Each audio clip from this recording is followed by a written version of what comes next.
mais uma EcoTalks em parceria com a Prosegur, na qual vamos falar da complexidade no mundo em transformação. O meu nome é Chiqués Laxmidas, eu sou diretor adjunto do ECO e é um prazer estar aqui a moderar este painel. Vamos abordar um tema importante, a segurança no futuro.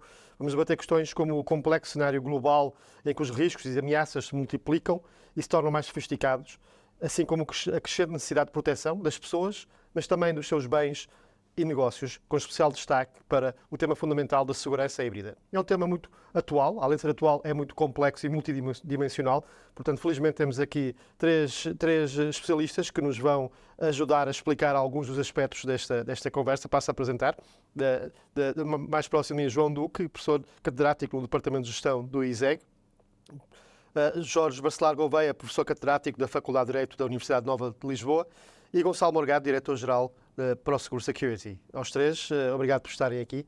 Temos cerca de 45 minutos para falar deste tema super largo, portanto não vou desperdiçar mais tempo. A ideia também aqui temos uma conversa fluida para trocarmos ideias. Vamos começar com o contexto, o cenário atual de negócios.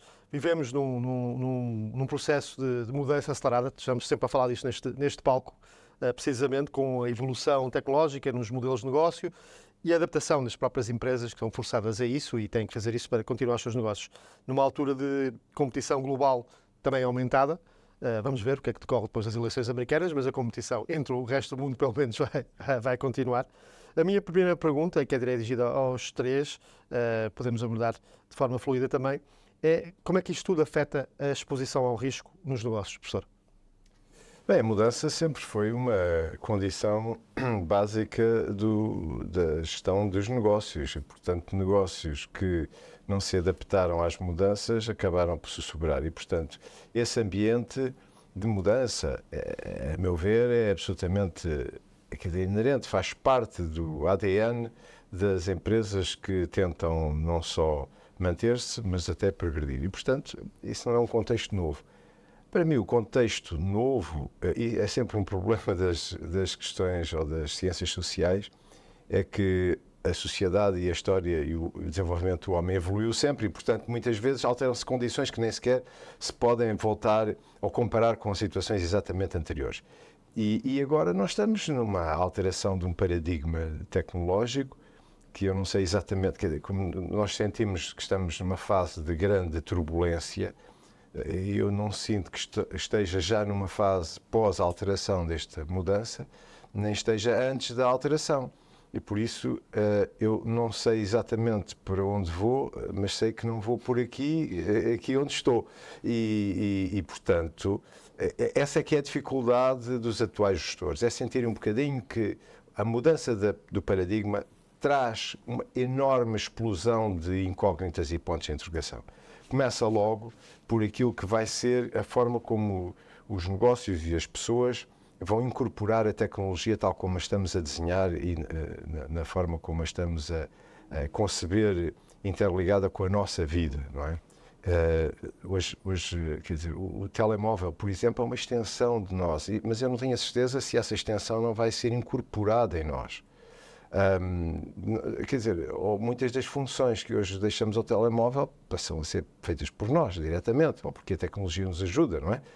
Portanto, eu escuso de passar o telemóvel, por exemplo, numa máquina que faz um pagamento, para a máquina me reconhecer, me identificar ou associar uma determinada conta onde eu desejo fazer residir os pagamentos e automaticamente basta uma coisa, olha, pago, a minha voz, a minha ação, etc. é o suficiente, não preciso. Isto significa que eu estou a incorporar tecnologia dentro de mim, pode não ser o chip, mas pode ser alguma coisa que me reconheça. Não interessa, o quê? Quer dizer, eu estou a puxar a tecnologia para dentro de mim, mas até posso ter alguma coisa, de facto, mais dentro de mim. E os óculos, para aqueles que já experimentaram a sensação de ter aqueles óculos que permitem hoje substituir, de facto, o computador, quem experimentou, é um bocadinho assustador, exatamente porque nós entramos num mundo que dizemos, espera, isto é uma coisa completamente nova. E quando nós imaginamos a possibilidade de agora temos uma coisa enorme à frente dos olhos, um bocado, que hoje até podemos achar um bocadinho absurdo, se calhar pode até nem ser tão absurdo Porque, olhando para trás, quando eu vi uma pessoa na rua com um telemóvel na mão, a falar sozinho, achava que ele era completamente louco. Hoje nós vemos pessoas a falar sozinhas, sem sequer ter o objeto na mão, porque vão com os auscultadores e vão falar, e nós sabemos que eles vão comunicar. Isso para nós já não nos choca. Portanto, até não nos choca a possibilidade de imaginar que vamos todos andar com equipamentos que nos impossibilitam de ver os olhos da pessoa, pelo menos os naturais, porque podem ser projetados, e estão previstos, a projeção dos nossos olhos, nos ecrãs externos que dão para os outros verem os nossos olhos. Mas isto para dizer que essa integração cada vez maior e a incorporação de tecnologia muda muito. Eu estou a falar do consumidor, mas depois do modelo de negócio que é desenvolvido para aí. Agora, só para fechar a minha primeira intervenção, isto abre depois uma quantidade gigantesca de riscos. Não só na energia, ao nível de energético, que depois permite alimentar todas estas devices, todas estas, e toda a atividade, não é? Toda a infraestrutura, mas não só, que é o risco do domínio, ou por um ou por poucos, daquilo que é a capacidade de armazenamento, gestão, desenvolvimento de negócio, etc. Ou a falha. A falha, não é? Quer dizer, o erro. Imagine-se que o que é um ataque a uma grande empresa que a destrói completamente de um dia para o outro, como a Microsoft, não é? Quer dizer, Tivemos há uns meses uma falha no Microsoft, um pânico global. Pronto, mas eu estou a dizer uma destruição. Outros satélites, quer dizer, os satélites, não é? Pronto, eu faço um ataque aos satélites, determinado número de satélites que devem ser vitais. Eu não sou de tecnologia, mas imagino o risco que nós todos estamos a montar em cima de alguma coisa que depois não tem, de facto, alternativa fácil. Pronto, existem há umas tecnologias alternativas aos satélites, que são os cabos, etc., a velha cabelagem, etc., que é bom que também exista para ver redundâncias por essa hipótese, não é? Mas é assim, são riscos novos que as empresas e as pessoas enfrentam. Porque, quer dizer, cada vez nós somos mais digitais, cada vez mais temos o nosso património digital e cada vez mais as nossas memórias são digitais e, portanto, por um lado é muito simpático saber que se me entrar em casa ou se me roubarem computador ou se me roubarem, não tem importância nenhuma porque eu reponho, eu compro meto lá um username, não sei, minha conta e, passado umas horas, aquilo está reposto. É muito simpático. A antipatia disto é eu imaginar que quem detém isto, de repente, pode ficar com isto. Ou podem ficar com isto e para mim, e sobre mim exercer uma pressão para tudo e mais alguma coisa. Portanto, há um mundo de riscos novos que se põem e que nós temos que saber lidar com eles. Professor, muito obrigado. Um ótimo início de contexto, continuando neste ângulo, que é até o título que temos ali atrás de vocês, que isto traz complexidade. Professor, como é que esta complexidade, como é que podemos gerir esta complexidade a nível social, a nível político, a nível de justiça, para que o risco seja diminuído ou pelo menos relativizado? Eu diria que se o tema em si da segurança digital é complexo perante uma sociedade que é mais complexa e porque é global e também é cada vez mais digitalizada, bem, se pensarmos na legislação que existe, as coisas ainda estão muito pior, porque de facto, normalmente o legislador vai sempre atrás do prejuízo. E há nova legislação que considera ser construída nos diversos domínios da atividade, mas há de facto aqui desafios difíceis de enfrentar. Alguns, apesar de tudo, têm sido já corrigidos. Estou a referir-me em particular à questão da proteção dos dados pessoais. Tem havido nova legislação. Portugal até foi um dos países pioneiros nessa matéria, na proteção dos dados pessoais como direitos das pessoas. Isso, aliás, a nossa Constituição de 76 até desde essa altura faz referência a esse assunto. Mas isso hoje estamos, a proteção, digamos, da segurança digital vai muito para além da questão dos dados pessoais. E sobretudo, aqui há um problema de fundo, que é o facto de as instituições públicas também estarem vulneráveis e sujeitas a esses riscos, como estão as entidades privadas, porque a questão dos riscos do que respeita ao uso da internet e a todas as rupturas que isso possa implicar, quer seja problemas de safety, quer problemas de security, já não é um assunto, digamos, da economia privada, mas é um assunto também que diz respeito ao Estado, porque o Estado e as suas instituições também têm, obviamente, aparelhos e estruturas internéticas e também estão vulneráveis como estão as empresas privadas. E às vezes um ataque à Agência de Modernização, por exemplo, e às vezes, sim, da Agência de Modernização Administrativa, AMA. E, portanto, e às vezes o próprio Estado nem sequer dá o exemplo, porque tem legislação que obriga as instituições privadas a terem planos de segurança e a protegerem-se contra ataques informáticos, mas o Estado não dá o exemplo em dois aspectos. Por um lado, não se sabe atualizar com os melhores programas para se defender dos ataques informáticos e depois também não se fiscaliza a si próprio e não vai colocar, não aplica contra coimas a si próprio quando detecta instituições que não cumprem essas regras de também segurança. uma questão, eventualmente, de falta de capacitação e de talento. Porque esta é uma área com talento também, que é outro assunto que se fala muito neste palco. Talento é uma coisa, um recurso escasso e altamente desejado. Eu diria que no caso Estado aqui, é mais difícil contratar. Sim, mas sim, é verdade. Mas aqui, apesar de tudo, bem, o Estado tem vários problemas. Há um problema, digamos, de governo do ciberespaço. Apesar de tudo, tem havido avanços no Centro Nacional da Cibersegurança, mas apesar de tudo, a instituição precisava de ser reforçada nos seus funcionários e no modo de atuação. Portanto, mas há um problema, digamos, desde logo, de melhoria do governo da segurança do ciberespaço. Por outro lado, o problema também da repressão dos crimes que são cometidos no ciberespaço. Melhorar a legislação. Temos uma lei do cibercrime de 2009 que tem sido atualizada em alguns aspectos, mas que está longe de ser uma legislação perfeita, embora seja um tema difícil. E agora sairá a nova legislação para reforçar essa segurança. Nós temos um decreto-lei que é o regime jurídico da segurança do ciberespaço.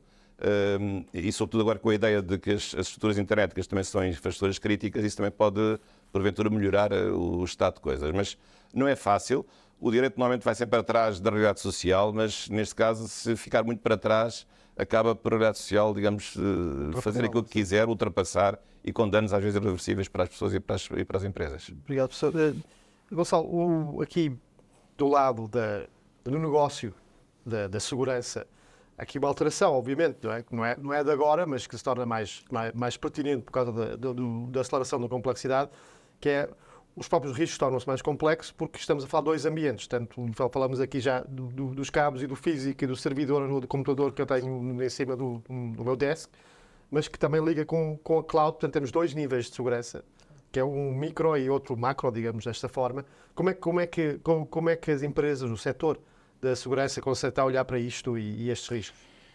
Sirkes, deixa-me pôr a coisa nesta perspectiva. Eu ouvi com muita atenção o que os meus colegas de painel disseram e realmente acho que é uma síntese muito interessante porque leva-nos àquilo que me parece que hoje em dia é claramente, enfim, o entorno em que nos movemos. Primeiro, uma transformação muito acelerada, primeiro ponto, em que nem todos os planos se movem à mesma velocidade. Mas onde sabemos claramente que a integração daquilo que é o físico e digital é absolutamente claríssimo. Não é? E, portanto, e mais, se quiser, com uma aceleração exponencial dada pela tecnologia e pelo avanço da tecnologia nestes últimos anos. E, portanto, o ritmo da mudança é maior. Primeiro ponto.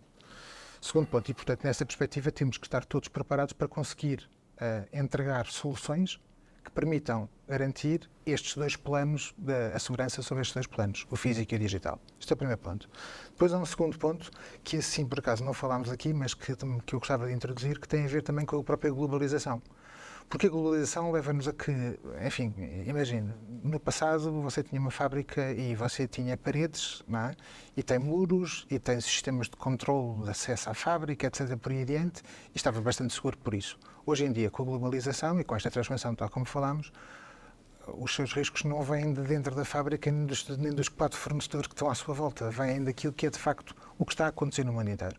E, portanto, a globalização expõe as empresas também elas a um conjunto de riscos cada vez mais globais e como aquela teoria de que o abanar de uma borboleta, das asas da borboleta na China tem impactos que podem se refletir no mundo inteiro, é verdadeiro, é absolutamente claro. E podemos ver isso que aconteceu com não só temas de crises económicas, como que passámos nos últimos anos, como também com os temas da própria Covid, com as disrupções das cadeias de abastecimento. Ou seja, hoje em dia a segurança, de facto, efetivamente, tem uma dimensão, como dizia há bocadinho, é mesmo multidimensional e global. E, portanto, nessa perspectiva, hoje também temos que estar a tratar de mitigar aquilo que são os riscos não só locais, mas todos aqueles do nosso entorno e do ecossistema que está à volta de nós e dos nossos clientes. E depois, um terceiro ponto, que é, de facto, estes riscos têm escalado de uma maneira perfeitamente brutal, e eu diria quase que exponencial. Eu, quando estava a preparar esta nossa conversa, fui ver uma coisa que se chama o Índice de Incerteza Global do FMI, que é publicado todos os anos. E é curiosíssimo verificar que nos últimos 20 anos o índice de risco tem subido de forma bastante acentuada. Mas pior, aquilo que são os últimos 20 anos e o índice de risco nos últimos 20 anos é mais do dobro do que era o índice de risco nos últimos 20 anos para trás. Ou seja, comparando estes 20 anos agora com os anteriores 20 anos, o nível de risco cresceu e mais do que duplicou. E, portanto, nessa lógica, efetivamente, os desafios com que as empresas hoje se deparam são, de facto, enormes. Só para terminar, tudo o que tem a ver com digital também tem uma base física, como falámos. E, portanto, hoje em dia, tratar da segurança digital é um tema crítico e fundamental, mas nunca podemos desligar totalmente daquilo que é a base física, porque toda a cloud do mundo, tudo o que quer que seja, está baseado em infraestruturas físicas. Está numa nuvem. Claro, está baseado em infraestruturas físicas que cada vez mais são infraestruturas críticas, não é? Por isso que estamos a falar, cada vez mais são infraestruturas críticas, e nessa mesma lógica, de facto, efetivamente, a segurança física e digital têm que estar interligadas para garantirmos a segurança daquilo que é o desenvolvimento da nossa sociedade. E este é um ponto. Bem, e na verdade há um grande autor que nós costumamos referir nestas áreas da segurança, aliás já falecido alemão, que realmente teve uma grande presciência do futuro, que foi um senhor chamado Ulrich Beck, que criou um conceito de sociedade de riscos, primeiro aplicado aos Estados e depois aplicado à vida internacional. Aliás, ele até publicou um livro, o primeiro mais famoso, Sociedade de Risco, logo a seguir ao desastre nuclear de Chernobyl, mas por razões realmente de safety, por razões de riscos de radiação e tudo aquilo. Foi o maior desastre de energia nuclear que nós tivemos até hoje e vamos esperar que não haja mais nenhum. Mas, de facto, isso marcou a mudança de um mundo para um mundo de hoje, de um mundo que depois, mais tarde, se confirmaria com 11 de setembro de 2001, mas depois muito mais do que isso. Portanto, hoje as ameaças são de toda a ordem, que são ameaças nacionais e internacionais, são ameaças de catástrofes, de acontecimentos da natureza cada vez mais imprevisíveis e muitos relacionados com as alterações climáticas. Hoje acho que ninguém duvida que isso é uma verdade, já não há nenhuma conspiração no sentido de achar que as alterações climáticas servem para prejudicar os países mais envolvidos. Acho que já ninguém hoje acredita nessas teorias da conspiração. E depois também ao nível da própria security, porque a maldade humana também se tem vindo a sofisticar e usa também uma dimensão informática importantíssima. Basta ver, enfim, todos os ataques. Não falámos de um outro risco adicional que é o político, não é? Sim, portanto, essa mesma lógica política social. Depois há o problema também da incerteza política. Portanto, nós vivemos, de facto, acho que como um célebre autor disse, Thomas Kuhn, que falou muito, digamos, num novo paradigma das ciências, do paradigma da incerteza. E, de facto, isso é verdade, embora eu já tivesse escrito o livro há muitos anos, mas, de facto, é o que nos... é o novo modelo da ação, realmente a palavra incerteza e a palavra insegurança. Aliás, a grande palavra do século XXI é a palavra segurança, ou insegurança, a vários níveis. E portanto, a questão aqui da segurança digital é uma dessas dimensões e acho que é preciso estar consciente também do ponto de vista das políticas públicas. Agora, falando sobre isso, porque o Estado não pode pensar que, sendo seguro hoje, vai ficar sempre seguro para o resto das suas vidas. Não, a segurança... É verdade que há pessoas que pensam que a segurança, quando se perde uma vez, se perde para sempre. Também não é verdade. A segurança também pode ser mensurável. Há graus de segurança e de insegurança. Muitos programas, em muitas sociedades que eram inseguras, tornaram-se seguras perante ou com a mudança de certas opções de policiamento da cidade, por exemplo, no caso de Nova Iorque. E, portanto, aqui também pode haver graus. Não há que cair no desespero de pensar que quando se vive uma situação de insegurança que não se pode corrigir e também não há que ter a certeza de que quando se é seguro, que se será para sempre seguro.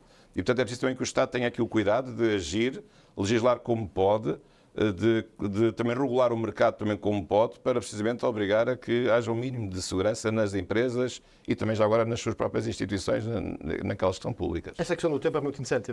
Tive aqui há uns meses um especialista em cibersegurança que fazia analogia com segurança rodoviária.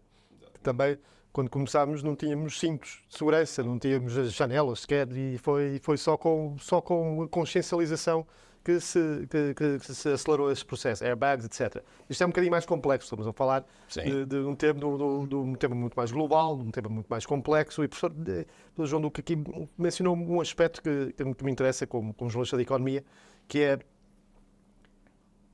neste momento, se olharmos para a capitalização de empresas, as maiores do mundo são tecnológicas, e há uma mão cheia delas que tem, não sei qual é a porcentagem, mas sei que é uma fatia enorme dos nossos dados, das nossas utilizações, como dizia o professor, e que são americanas, na realidade, e que estão a ter alguma concorrência da China, daí alguma adversariedade entre os dois polos, enquanto a Europa está aqui no meio um bocadinho a tentar tentamos ser os bons meninos, mas não temos muito sucesso. Como é que se pudesse concretizar um bocadinho mais, como é que se pode mudar essa estrutura que está-se a se tornar quase num oligopólio da tecnologia? A meu ver, com uma definição que não passa, infelizmente, só pela tecnologia, que é a visão estratégica e a gestão estratégica da Europa, que não se tem afirmado, porque tem decidido, enfim, afetar os seus recursos de outra maneira, mas que não se tem afirmado claramente concorrencial com os outros dois polos que referiu, a China e os Estados Unidos, e, portanto, a Europa, apesar de ter lançado programas e eu lembro-me de conferências em que o Tony Blair e os seus parceiros políticos da Europa desafiavam a Europa a investir na área tecnológica e fazer frente aos Estados Unidos. Na altura nem se falava da China, dos Estados Unidos, etc. Por muitas boas palavras, programas e intenções que tenham desenvolvido, o que é facto é que quem apareceu calmamente, mas com uma orientação muito firme, estratégica e muito determinada, foi a China. E quem fez face aos Estados Unidos foi a China, não foi a Europa. E, portanto, a Europa continua nesta... Isto lembra um bocadinho de Portugal, não é? Parece que não existe outro mundo. Sim. E, portanto, nós andamos aqui muito preocupados com os nossos equilíbrios e com as nossas enfim, contradições a tentar criar consensos. E, portanto, perdemos o tempo todo a criar consensos. E quem gera ou de uma forma muito pragmática ou de uma forma muito mais autocrática tem muito mais sucesso em termos de resultados, de output. Portanto, a nossa democracia às vezes... Pelo menos, depois nós temos um modelo social que depois chegamos espantado até como é que os outros não querem o nosso modelo social. Enfim, os outros não sei qual vai ser o modelo que vão ter. Para já estão mais preocupados em ter sucesso económico e output para depois provavelmente distribuírem. E nós pensamos que calhar um bocadinho ao contrário. Vamos distribuindo já e depois não sei bem o que é que há de aparecer depois. Portanto, isto para lhe dizer que essa questão, a meu ver, resolve-se com foco e querer e determinação. Mas querer e não ter vergonha de o afirmar, porque eu acho que se os europeus, mesmo em democracia, a democracia não tem que ser oposta ao desenvolvimento tecnológico, que é uma orientação e uma determinação em determinados objetivos. Os Estados Unidos supostamente são uma democracia, então avançaram com isso, não é? Claro, porque não têm grandes prioridades em afirmarem-se em determinadas ocasiões por serem isto ou serem aquilo. Portanto, as democracias servem para isto e, infelizmente, e eu tenho alguma esperança que a democracia europeia possa fornecer isto, que são soluções democráticas, amplamente apoiadas, mas que não tenham que ser o resultado de situações extremadas. Nós podemos, na Europa, desenvolver aquilo que são zonas de consenso que dão amplo apoio a partidos, ou a governos, etc., que sejam um bocadinho mais à esquerda ou mais à direita, na alternância democrática, mas com plataformas comuns e entendimentos que são claros e objetivos e assentes em 2/3 da opinião dos europeus.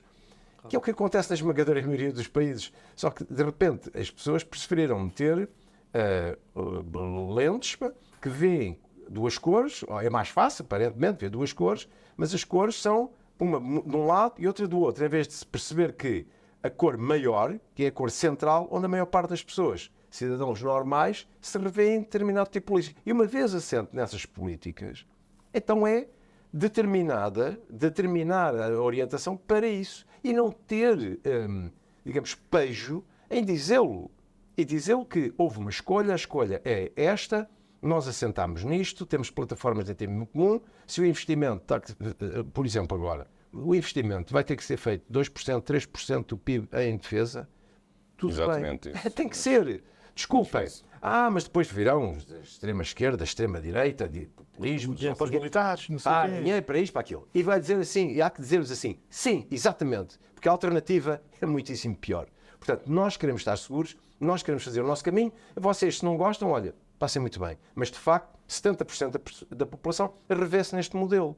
E portanto, há que não ter problemas nisso. Portanto, nós, na Europa, desenvolvemos aqui alguma eu diria, incapacidade de ser muito claros e até determinados na aplicação e em ação de implementação de políticas que são, digamos, democraticamente aceites e de uma forma muito clara na zona, eu diria, central do espectro político das opiniões. Portanto, a resposta a isto é investimento e determinação, mas assente numa decisão à partida, digamos, de base de orientação, para se perceber o que é que queremos fazer na Europa. Queremos ser uma terceira alternativa, então vamos gastar dinheiro para isso.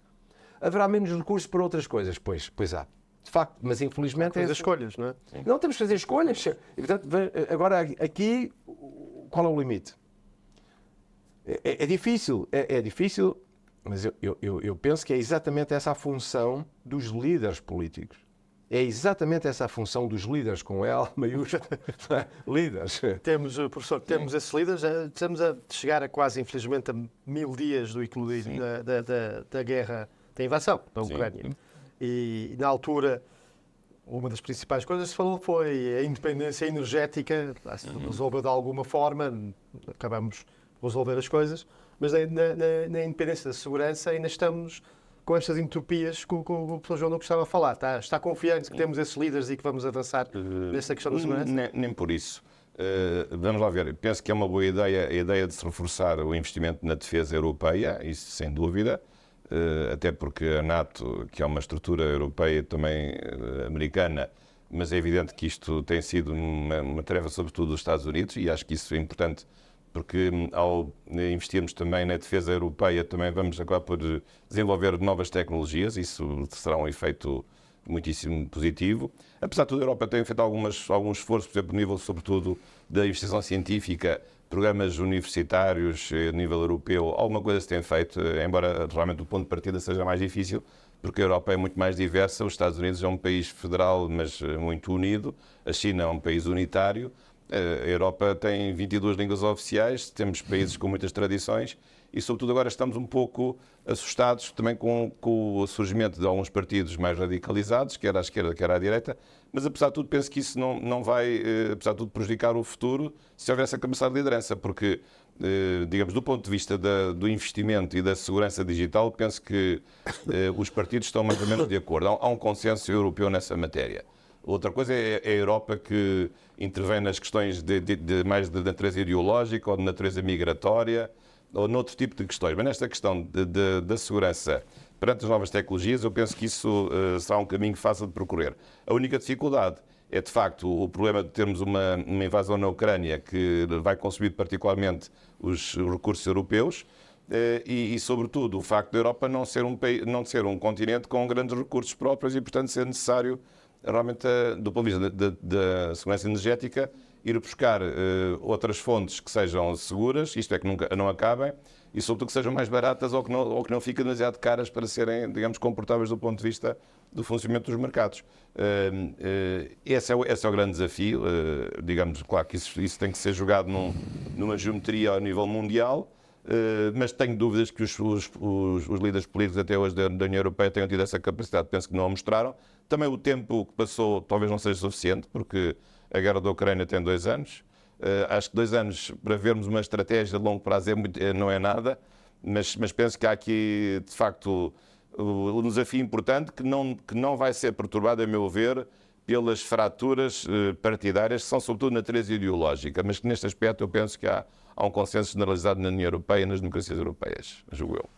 Falamos aqui deste aspecto mais global, geopolítico e de liderança a nível europeu.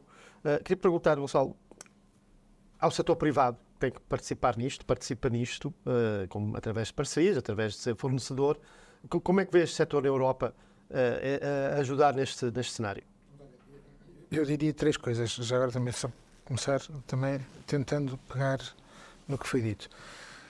Claramente que o nível de incerteza é grande, claramente que temos neste momento decisões políticas graves, importantes e isto, enfim, que nos levam para o futuro a tomar. E do lado das empresas, como é que nós vemos também todos estes pontos? Com tantos riscos a acontecerem, a resiliência é absolutamente crítica e fundamental. Primeiro ponto.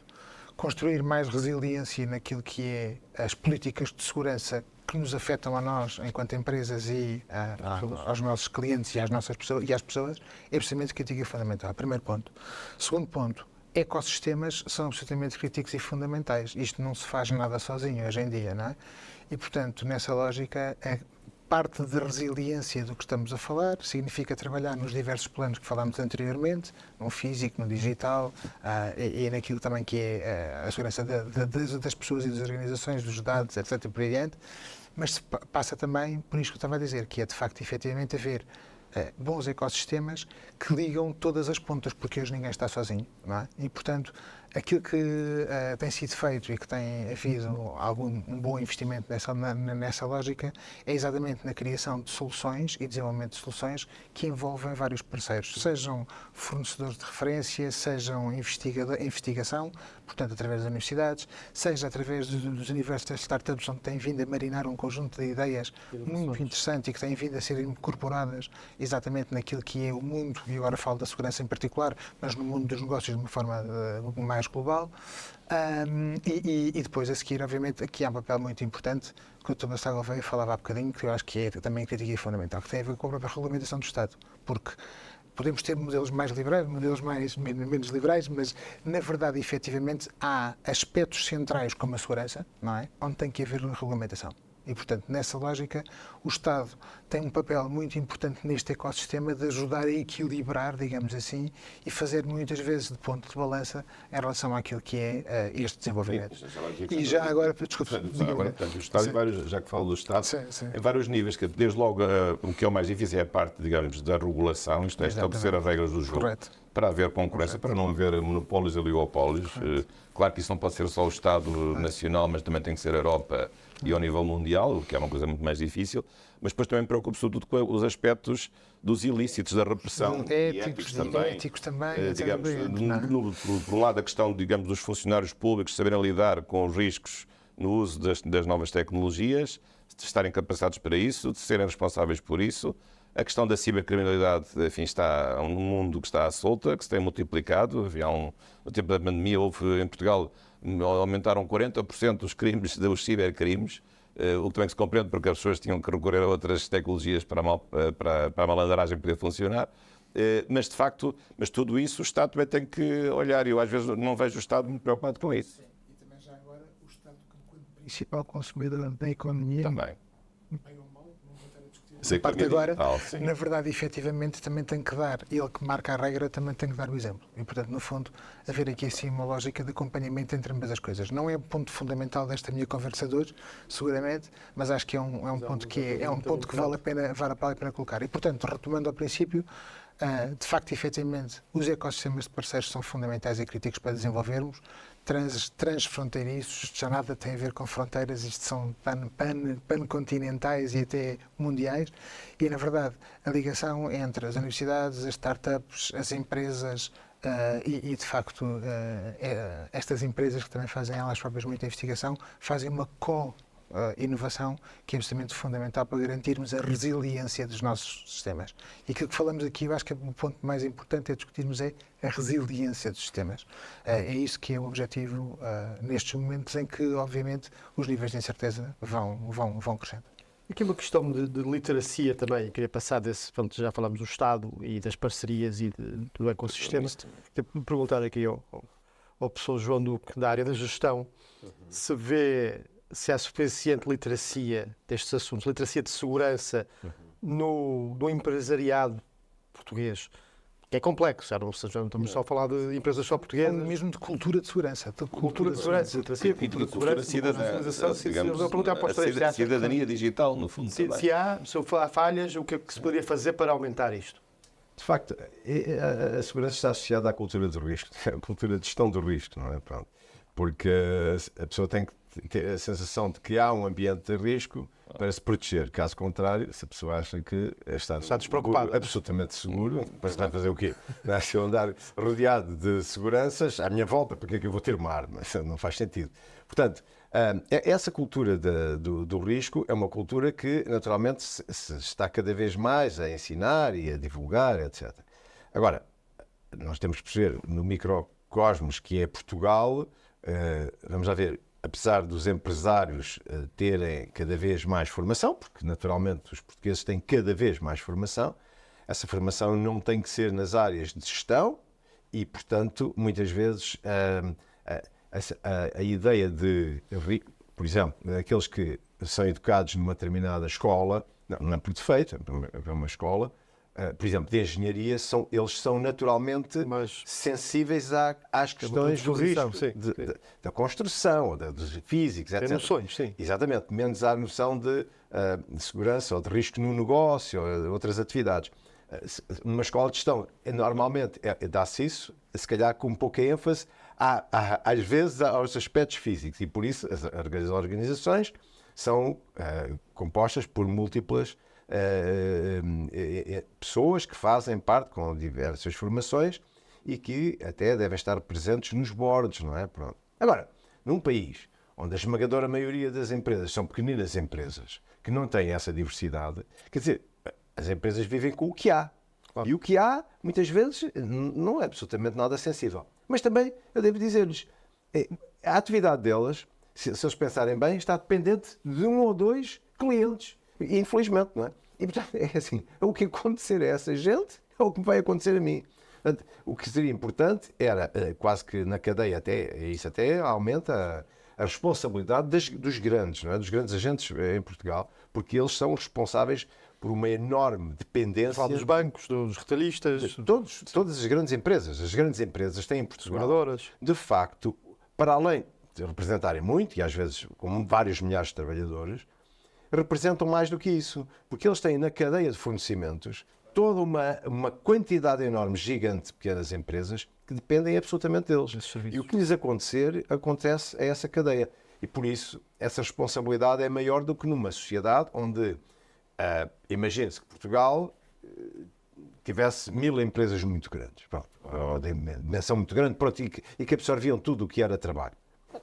Aí era diferente, porque muito provavelmente todas elas estavam envolvidas no negócio de exportação, todas elas estavam envolvidas em outro tipo de... Muitíssimo, em que o risco, se calhar, até era mais diluído. Agora, assim não. Nós temos, em Portugal, poucas unidades, das quais dependem imenso uma quantidade enorme de pessoas e de empresas, e, portanto, essa cascata aumenta a responsabilidade. E, portanto, aí a formação e a sensibilização, a meu ver, tem que ser mais intensa e mais focada naquilo que são as grandes organizações. Agora vou-lhe dizer, do ponto de vista da banca, que falou nisso, o regulador, por imposição externa e imposição interna, a fazer imensa força para aumentar a cultura de risco nas organizações. E em todos os tipos de também vai aumentar os custos da produção. É evidente, vai aumentar os custos da produção, etc. Mas aí custo necessário. É um necessário, com certeza. Porque é uma atividade muito regulada, não é? Muito regulada. Se estivermos a falar na aeronáutica, a mesma coisa. Não é? São atividades das mais reguladas que há. Exatamente. A banca e a aeronáutica. São de facto setores particulares. Outras não. E não há essa obrigação. E não havendo a obrigação, às vezes pode haver um desleixo. Já agora, a questão da literacia, já agora, se me permite também. Claro. Bem, há uns anos Portugal até aprovou um diploma muito importante que é a Carta de Direitos Humanos na Era Digital. E um dos direitos que lá está, as pessoas talvez não saibam, é o direito à literacia digital. E, portanto, o Estado assumiu como incumbência, digamos, um Estado social também digital, é de ensinar os seus alunos, educar para as questões da internet. E o Estado, em vez de se meter nas coisas, digamos assim, duvidosas ou enfim, discutíveis da educação para a cidadania com certos conteúdos, talvez esse pudesse ser um dos aspectos que pudesse colocar, por exemplo, nessa disciplina de educação para a cidadania, a educação digital. Deixo aqui essa sugestão. Por outro lado, há outra matéria que tem vindo hoje a ser muito desenvolvida, que é a segurança empresarial. Até os serviços de inteligência portugueses oferecem cursos contra a espionagem industrial, para dizer às empresas como é que se devem organizar e proteger de atos de espionagem empresarial, acho que não são dos filmes, que são da realidade. Sim, sim. E há bastante, mais do que as pessoas pensam. E, portanto, tudo isso faz parte também da nossa cultura, precisamente da segurança digital ou da segurança cibernética. E, portanto, penso que é um aspecto que o Estado tem descurado, deve desenvolver, e é por isso também que aqui estamos também precisamente com esta nossa conversa a chamar a atenção para esse problema. Deixa-me só fazer um comentário. Só a força. Antes de, este ponto é um ponto também muito, muito importante. Na verdade, como estávamos a falar há bocadinho, e como dizia o professor João Duque, isto emana tudo daquilo que é a gestão de risco, ok?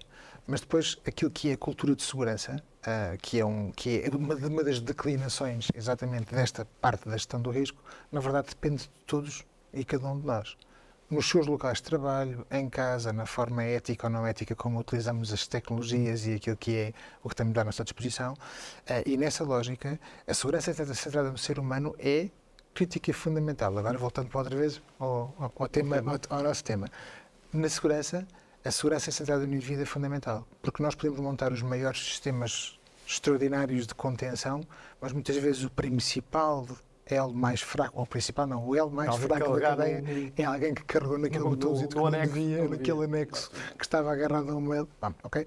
E isto aplica-se a tudo. E, portanto, na verdade, efetivamente, uma das maneiras de fortalecer aquilo que é, de facto, e a resiliência dos sistemas de segurança nas empresas passa exatamente, claramente, pela utilização e pela formação das pessoas naquilo que é uma segurança cada vez mais centrada na nossa atividade.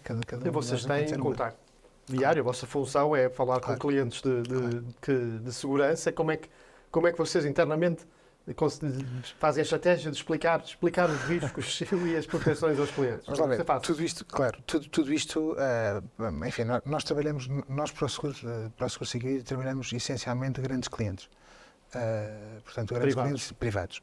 Não estamos muito na administração pública e, portanto, estamos mais em clientes privados, desde o segmento das SMEs até ao segmento das grandes empresas. E aquilo que eu sinto vai um pouco também ao encontro daquilo que dizia o professor João Duque. Obviamente, nas grandes empresas há uma maior cultura e há uma maior preocupação com estes temas. Muitas vezes temos que voltar. Hoje em dia não se fala de segurança sem falar de IT, por exemplo, não é? Também é uma coisa que é curiosa nessa mesma lógica, mas de facto, efetivamente, enfim, acho que há uma maior awareness nesse segmento de clientes.